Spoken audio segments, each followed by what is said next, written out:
Hello बच्चों, तो कैसे हैं आप सभी लोग। आपकी तैयारी कैसे चल रही है। स्वागत है आपका हमारे चैनल एडू गुरु में। और आज हम लोग गणित की श्रृंखला में ही आगे बढ़ते हुए निर्देशांक ज्यामिति से जुड़े हुए मुख्य सवालों को पढ़ेंगे। आप भी कापी और पेन निकाल लीजिए, साथ साथ लगाते चलिए। कहीं कोई दिक्कत है तो आप वीडियो भी देखते रहेंगे और जो भी आपकी गलतियां होंगी उसमें भी आपको मिलान हो जाएगा। और इस तरह से आप कम समय में सवाल को लगा लेंगे और इससे आपकी तैयारी, आपका रिवीजन बहुत ही अच्छा हो जाएगा। तो चलिए, समय के महत्व को देखते हुए हम लोग जल्दी से शुरू करते हैं। तो निर्देशांक ज्यामिति से जो है हम लोगों ने 9 सवाल लिए हैं और हर तरह का हमने सवाल शामिल किया है। पहली बात तो ये है कि ये चैप्टर बहुत ही ज़्यादा बड़ा नहीं है, क्योंकि बस 2-3 ही फार्मूले, फिर ये आपको कक्षा 11 में विस्तार से पढ़ने को मिलता है, जिसमें रेखा के समीकरण और भी कई सारी चीज़ें होती हैं। इसमें सिर्फ हमको इतना पढ़ना है कि दो बिंदुओं की दूरी से जुड़े हुए सवाल, विभाजन से जुड़े हुए सवाल और दूरी के ही कई सारे एप्लीकेशन है, जैसे कि किसी आकृति को देखना कि वो त्रिभुज कैसा है, या वो आयत है कि वर्ग है, या संरेख, और उससे जुड़े हुए सवाल ही आते हैं। और एक फार्मूला है त्रिभुज के क्षेत्रफल का। तो ऐसे ही 2-3 फार्मूले ही हैं बस। तो हम लोग चलिए एक एक करके सवाल लगाते हैं। पहला देखो बच्चों, लिखा है बिंदु ए कामा बी और माइनस ए कामा माइनस बी के बीच की दूरी ज्ञात कीजिए। ठीक, तो आपको क्या करना है, x1 y1 पहले बिंदु को मान लेना है ए कामा बी, और दूसरे बिंदु को x2 y2 को मान लेना है माइनस ए कामा माइनस बी। अब आप जानते हैं कि दो बिंदुओं के बीच की जो दूरी होती है वो क्या होती है, x1 माइनस x2 का whole square plus y1 minus y2 का होल स्क्वायर, या x2 माइनस x1 कर लें, कोई दिक्कत नहीं। अब आपको इसमें क्या करना है, सिर्फ मान रखना है। तो x1 माइनस x2, x1 का मान है a माइनस x2 का मान है माइनस a, तो वो हो जाएगा प्लस का a। इस तरह y का रखोगे तो y1 में हो गया b और y2 में हो गया माइनस b, तो वो हो जाएगा प्लस b। ये जुड़ जाएगा ना, तो हो जाएगा 2a का होल स्क्वायर धन 2b का होल स्क्वायर, तो ये हो जाएगा 4a स्क्वायर धन 4b square D equal to, तो 4 कामन ले लेंगे हम लोग, तो यहाँ पर 4a स्क्वायर धन b स्क्वायर, अभी इसको सीधे बाहर नहीं निकालते। अब 4 जो है वो बाहर 2 आ जाएगा, तो अंदर बचेगा a स्क्वायर धन b स्क्वायर। ये आपका आंसर होगा, इतने इकाई ये दूरी हो जाएगी। तो ये जो है वो पहला सवाल है। दूसरा सवाल देखिए क्या है। दूसरे में कह रहे हैं निर्धारित कीजिए कि क्या बिंदु 1,5, 2,3, -2, -11 संरेखी है। सबसे पहले आप समझ लीजिए कि संरेख का अर्थ क्या होता है। देखो, सन माने क्या होता है, समान, रेख माने होता है रेखा। एक तरह से समान रेखा में स्थित बिंदु, जैसे ये कोई रेखा हो, इसमें एक बिंदु ये, एक बिंदु ये, एक बिंदु ये, चाहे जितने बिंदु हों वो एक ही सेम रेखा पर, समान रेखा पर, सीधी रेखा पर अगर वो स्थित है, तो ये सारे के सारे बिंदु क्या होंगे, संरेख होंगे या संरेखी होंगे। तो अगर ये 3 बिंदुओं को संरेखी करना है तो देखिए इसके कई सारे मेथड हैं कि संरेख कितने तरीकों से किया जाता है। आप समझ लीजिए, पहले कि जैसे कोई बिंदु ये ए है, ये बी है और ये सी है, हमको तीनों को संरेख दिखाना है। तो पहला तरीका है कि अगर हम ए बी दूरी निकाल लें, फिर बी सी दूरी निकाल लें, तो वो ए सी दूरी के बराबर होना चाहिए। अगर वाकई ये बिंदु संरेख है, तो सीधी रेखा में है, तो ये चीज़ जरूर होगी कि ये दूरी और ये दूरी का योग ए सी, यानी पूरा प्रारंभिक बिंदु से अंतिम दूरी तक के योग के बराबर होना चाहिए। ये पहली बात है। दूसरी ये कि अगर रेखा संरेख है, मतलब बिंदु संरेख है, तो इनसे बने हुए त्रिभुज का क्षेत्रफल जो होगा वो कितना होना चाहिए, 0। तो ये मेथड फर्स्ट है, ये मेथड सेकेंड है। ठीक है, यानी अगर इसको हम ये मान लें कि बी ना संरेख नहीं है, थोड़ा उठा हुआ, तो एक ट्रायंगल बनना चाहिए, त्रिभुज बनना चाहिए। तो अगर त्रिभुज वाकई बन रहा है तो कुछ ना कुछ उसका क्षेत्रफल भी होगा। लेकिन अगर क्षेत्रफल 0 आ जाता है, इसका अर्थ क्या है कि त्रिभुज बन ही नहीं रहा था। ठीक है, तो अगर क्षेत्रफल 0 आ जाए त्रिभुज का, तो तब भी वो तीनों बिंदु संरेख होते हैं। तीसरा जो मेथड है हम लोगों का वो ये है कि अगर हम ए बी की प्रवणता निकालें, एम ए बी, तो वही प्रवणता बी सी के भी बराबर होनी चाहिए, यानी एक ही स्लोप होना चाहिए, एक ही प्रवणता होनी चाहिए एक ही प्रवणता का मतलब होता है कि उनका झुकाव क्या है। तो अगर जो झुकाव ए बी का है वही झुकाव बी सी का है, ये तभी पॉसिबल है जब पूरी ए सी लाइन क्या हो जाए, एक ही हो जाए। तो दरअसल ये हमारे कोर्स में नहीं है, हमको 10th में नहीं पढ़ाया जाता है, ये 11th में पढ़ाया जाता है। लेकिन ये दो चीज़ें ऐसी हैं जिसको हम लगा सकते हैं, कोई भी लगा। तो जब भी आपसे संरेख पूछे तो ये मेथड थोड़ा बड़ा होता है, क्योंकि इसमें आपको 1 2 3 दूरियां निकालनी पड़ती हैं, फिर जोड़ना पड़ता है, इसका कैलकुलेशन बड़ा हो जाता है। मैं आपको दोनों तरीके से बताऊंगा, सबसे आसान तरीका ये होता है, ठीक है। तो किसी को भी संरेख करना हो, या कभी कभी ऐसे सवाल आ जाते हैं कि x का मान बताओ यदि ये तीनों बिंदु संरेख और उसी में कोई एक बिंदु का मान x रख देगा, तो ये त्रिभुज वाले से बहुत आसान है, ठीक है। तो मैं आपको दोनों तरीके से बताता हूँ। देखिए पहला, दूसरा नंबर है त्रिभुज वाला तरीका, देख लीजिए। तो x1 y1 को आप मान लो क्रम से 1,5, x2 y2 कितना है 2,3, x3 y3 कितना है -2,-11। हमको बिंदु लिखने में गलतियां नहीं करनी, क्योंकि बहुत बच्चे क्या होते हैं कि पेपर में बिंदु ही गलत निकाल देते हैं, कहीं पे माइनस या कहीं पे कोई संख्या बदल गई तो आपका उत्तर कभी नहीं आएगा, पूरा सवाल गलत हो जाएगा, ठीक है। तो इसके बाद अब देखिए, यह रख लिया। त्रिभुज का जो क्षेत्रफल होता है वो क्या होता है 1/2, और शुरुआत करते हैं x1 से। आपको इसको याद करने की जरूरत नहीं, मैं इसका भी तरीका बता दे रहा हूँ बहुत आसान से। देखो शुरुआत बस आपको याद रखनी, क्या करना है x1, तो x1, अच्छा 1 के बाद बताओ क्या आता है 2 और 3, तो y का रखना है, तो y2 - y3 और घटाते चलना। अगला नंबर किसका है x2 का, 2 के बाद क्या आता है भैया 3, और 3 के बाद फिर से 1, फिर x3, 3 के बाद क्या आता है 1 और 2, बस हो गया, यही फार्मूला है। यहाँ पे ना आपको वैल्यू रख देना है 1/2, x1 कितना है देखिए 1, y2 - y3, y2 माइनस मतलब 2 -11, तो हो जाएगा धन का 11, x2 कितना है 2, y3 कितना है -11, और y1 कितना है 5 धन, x3 कितना है -2, और y1 कितना है 5 -y2 है 3। इसको बस हल करना है, 1/2, ये कितना हो जाएगा 11 और 2 13, ये कितना हो गया 16, 16 में 2 का गुणा करा देंगे तो -32, क्योंकि ये दोनों माइनस के हैं, ठीक है। उसके बाद यहाँ पर 5 में 3 गए 2, तो यहाँ से हो जाएगा -4, ठीक है। तो पहले तो ये कि ये दोनों मिलके कितना हो जाएगा 36, तो 1/2 13 - 36, 1/2 गुणे 13 में से हम लोग 36 घटाएंगे तो किस में आएगा माइनस में आएगा, या एक तरह से समझ लीजिए कि 36 में से 13 घटा देना है, ठीक है। तो जब 36 में से हम लोग 13 घटाएंगे तो कितना आ जाएगा 23, ठीक है।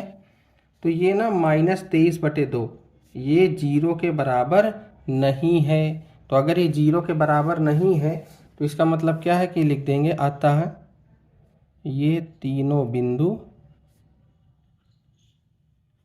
संरेख नहीं है। तो इसमें देखिए उतना कैलकुलेशन नहीं है, ये आसान है।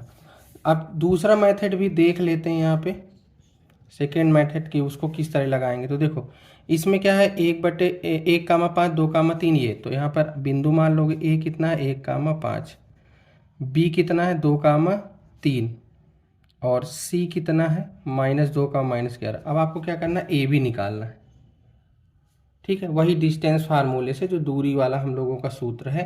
तो जब आप ए बी निकालेंगे ना तो यहाँ रखेंगे, तो ए में इसको x1 y1 मान लो, इसको x2, तो 1 - 2 का होल स्क्वायर धन 5 - 3 का होल स्क्वायर, तो ए बी बराबर कितना आ जाएगा -1 का स्क्वायर, 1 होगा यहाँ 2 का स्क्वायर, तो ये √5 आ जाएगा। इसी तरह आप बी सी निकालेंगे जब, तो इसको x1 y1 मान लो, इसको x2 y2 मान लो।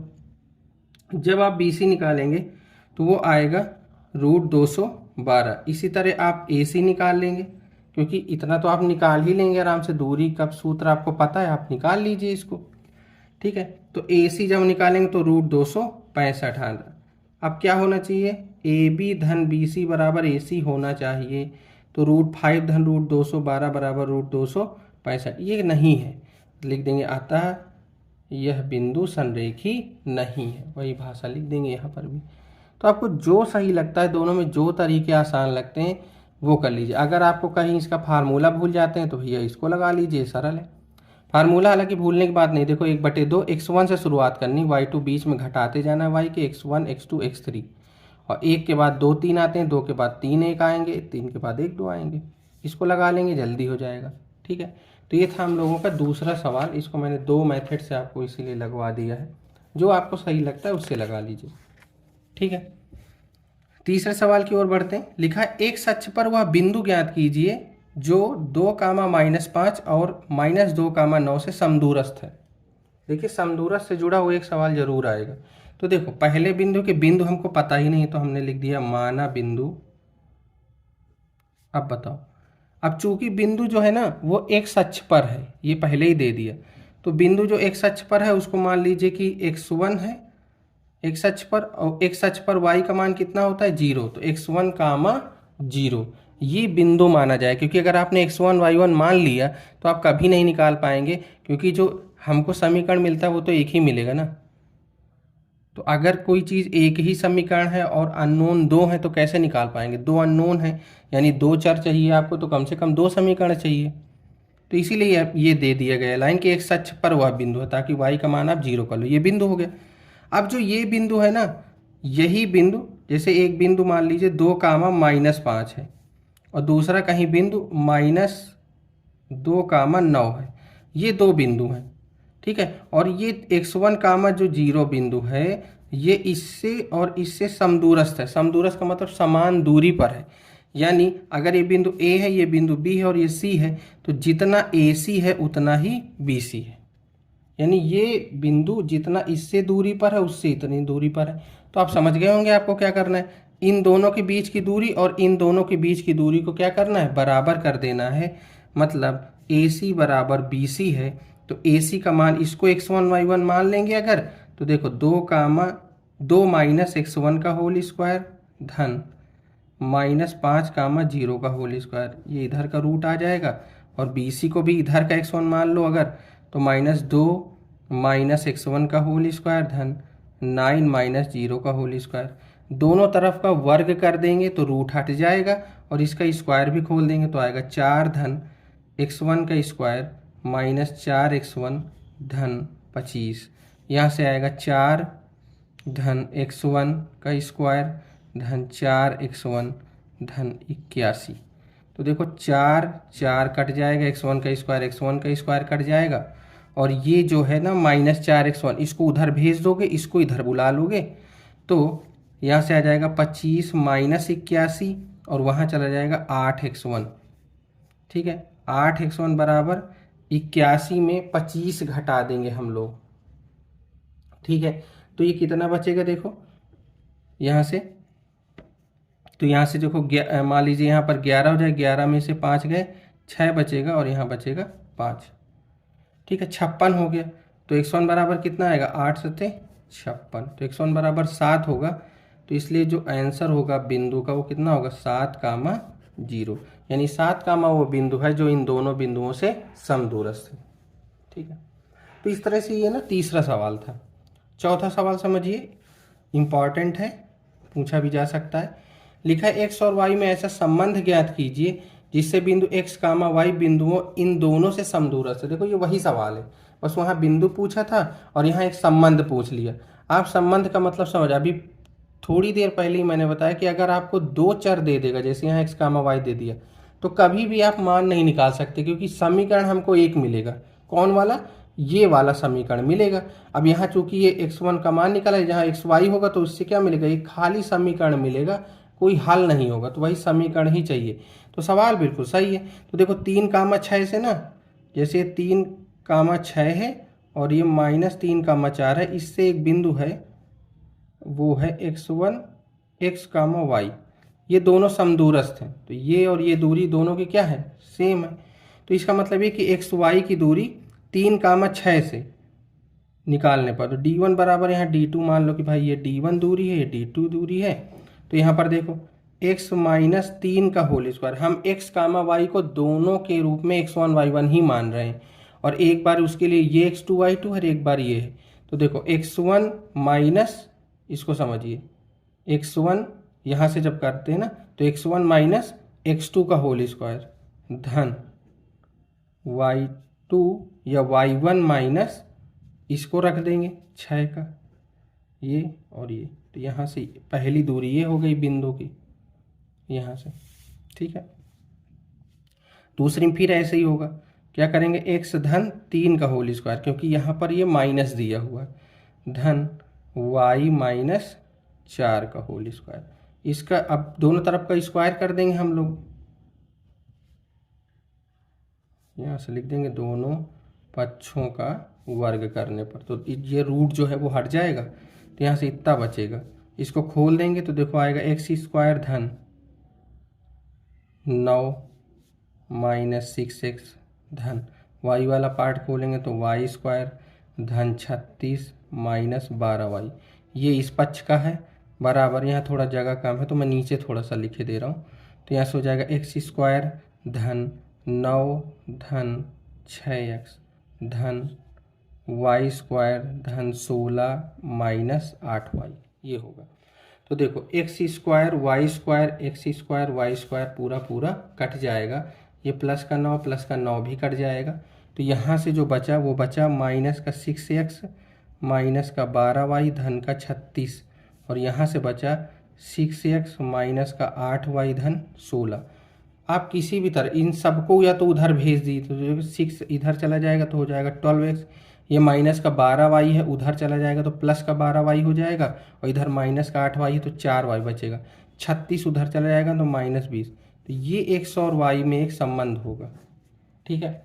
तो इस तरह का भी आपसे एक सवाल पूछा जा सकता है। तो ये हम लोगों का चौथा सवाल था। अब हम लोग पांचवा सवाल लगाते हैं। पांचवें में कह रहा है कि बिंदुओं -3, 10 और 6, 8, -3, 10 एक बिंदु ये, दूसरा बिंदु है 6, -8 को जोड़ने वाले रेखाखंड को बिंदु -1, 6 किस अनुपात में विभाजित करता है। तो यहाँ कहीं बिंदु कहीं पर भी हम मान लीजिए -1, 6 को लेते हैं यहाँ, तो ये ना अनुपात वाला, कभी कभी आपसे ये बिंदु देकर अनुपात पूछेगा और कभी कभी अनुपात देकर के बिंदु पूछ लेगा। सबसे पहले बात कर लेते हैं फार्मूले की। फार्मूला हमारा ये कहता है कि अगर कोई दो बिंदु हैं x1 y1 और x2 y2 और उनको कोई तीसरा बिंदु है x, y और वो उनको m/n में विभाजित करता है, तो अंतः विभाजन के अनुसार x और y के जो निर्देशांक आएंगे वो ये आएंगे कि m, जब आप इधर का अनुपात लेंगे तो उधर का निर्देशांक लेना, तो होगा mx2 धन nx1 अपान m प्लस n, my2 धन ny1 अपान m प्लस n। ये मतलब x वाला है और ये y वाला है। जब आपको अनुपात दे दे, दो बिंदु दे दें, तो आप उस बिंदु को निकाल सकते हैं जिससे कि ये यहाँ पर निर्देशांक क्या होंगे, ठीक है। लेकिन यहाँ कहानी उल्टा है, यहाँ पर निर्देशांक दिया है और अनुपात नहीं दिए हम लोगों को। तो देखिए हम लोग क्या करेंगे, यहाँ पर मान लेंगे कि जो है माना अनुपात, और जब भी अनुपात मानेंगे ना तो लेम्डा अनुपात 1 मान लेंगे, क्योंकि आसान होता है। लेम्डा की जगह आप m/1 मान सकते हो, n/1 मान सकते हो, किसी को मान। एक मानने से फायदा ये कि एक ही समीकरण से हमारा हो जाएगा, ठीक है। अब देखिए जब आप ये वाला मान लिए ना तो ये कुछ ऐसी सिचुएशन बन जाएगी, ये और यहाँ से ये, और अनुपात है λ/1 और जो बिंदु है वो -1, 6। किसी को भी एक को मान लीजिए। देखिए x का क्या होगा, -1 बराबर, देखिए क्या होगा, -1 बराबर कौन सा है, ये x वाला, हम सिर्फ x का ही लिखेंगे। तो -1 बराबर क्या होगा, λ/6 धन 1 × -3 बटे λ/1। क्या इसी से उत्तर निकल आएगा, आराम से निकल आएगा, तो हमको पूरा लिखने की ज़रूरत नहीं है। तो -1 बराबर होगा 6λ-3 अपान λ/1। इसका गुणा इधर करा देंगे तो आएगा -λ-1 बराबर 6λ-3, और इस लेम्डा को इधर भेजेंगे तो हो जाएगा 7λ, ठीक है, और इसको इधर बुला लेंगे तो हो जाएगा 2, तो लेम्डा बराबर आएगा 2/7। इसका मतलब m/n जो होगा वो आएगा 2:7। आंसर। जो भी ये लास्ट में आता है ना, जैसे मान लीजिए 1/2 आ जाए तो अनुपात क्या होगा, 1/2। 3/6 आ जाए तो अनुपात क्या होगा, 3/6 या 1/2। 4/7 आ जाए तो 4/7। अगर कट के खाली 2 आ जाए तो क्या होगा अनुपात, 2 आ जाए तो 2/1। ठीक है, 1/7 आ जाए 1/7। तो इस तरह से एक मानने का ये फायदा है। कोई ज़रूरी नहीं कि आप लेमडा माने, इसकी जगह लेमडा की जगह आप एम एन कुछ भी मान सकते हैं। या आपका 1 मानने का मन नहीं है ना, तो आप m/n भी मान सकते हैं। तब आप क्या करेंगे, एक x के लिए लगाएंगे तो आपको m और n में एक रिलेशन मिलेगा, और दोबारा में y के लिए लगाएंगे तो m और n का एक रिलेशन मिलेगा। फिर उन दोनों को सॉल्व करेंगे तब आपको m और n की अलग अलग वैल्यू मिल जाएगी। लेकिन हमको इतना बवाल करने की ज़रूरत नहीं है। जब हमारा सवाल बिल्कुल आसान तरीके से हो रहा है तो आसान से करेंगे। तो इसलिए यहाँ पर एक ज़रूर मान लेंगे ताकि सवाल आपका एक ही, चाहे x का चाहे y का, निकाल लेंगे। बाद में इस तरह का जब आएगा तो उसको ऐसे अनुपात में लिख देंगे। लेमडा अगर आपको बोलने में या लिखने में दिक्कत हो रही तो m/1 मान लीजिए या n/1 मान लीजिए, कुछ भी मान सकते हैं। ठीक है, तो ये जो है हम लोगों के 5 सवाल थे जिसमें हमने दूरी और अनुपात को लेकर के 5 सवाल लगवाए। कुछ सवाल हमारे बचे हुए हैं, इनको आप एक बार ज़रूर लगाइएगा और अगले वीडियो को देखिएगा और उसे मिलान करिएगा, या जो सवाल आपको नहीं आता है तो उसको ज़रूर देखिएगा। और यहाँ पर हमने शामिल किया है एक ये इंपॉर्टेंट सवाल, समचतुर्भुज का क्षेत्रफल ज्ञात करने वाला, क्योंकि इसमें 2 चीज़ें हैं। ऐसे सवाल बच्चों जरूर पूछे जाते हैं, क्योंकि यहाँ पर देखिए दूरी का भी फार्मूला लग गया और समचतुर्भुज का क्षेत्रफल क्या होता है इस बात की भी जानकारी ले ली गई। क्योंकि जिसको समचतुर्भुज का क्षेत्रफल ही नहीं आता होगा वो ये सवाल कभी भी नहीं लगा पाएगा। ठीक है, के का मान ज्ञात करोगी संरेखी, ऐसे सवाल सीधा संरेखी सिद्ध करने में कम सवाल पूछे जाते हैं, इस तरह के ज़्यादा पूछे जाते हैं कि के का मान बताइए, इस तरह वाले। उस चतुर्भुज का क्षेत्रफल ज्ञात करो जिसके ये है, तो चारों शीर्ष हैं और क्षेत्रफल पूछ लिया। तो इसमें देखिए क्या है, इसमें ना त्रिभुज का क्षेत्रफल लग गया, उसने त्रिभुज का ना पूछ कर चतुर्भुज का पूछ लिया। लगेगा त्रिभुज से ही। y का मान ज्ञात करिए जिसके p और q की दूरी 10 मात्रक है। देखो, तो दूरी डायरेक्ट ना पूछ करके दूरी देकर कुछ और पूछ लिया। तो ये तरह के सवाल ना जो पूछते हैं उनके फेवरेट होते हैं, तो ऐसे सवाल जरूर पूछे जाते हैं।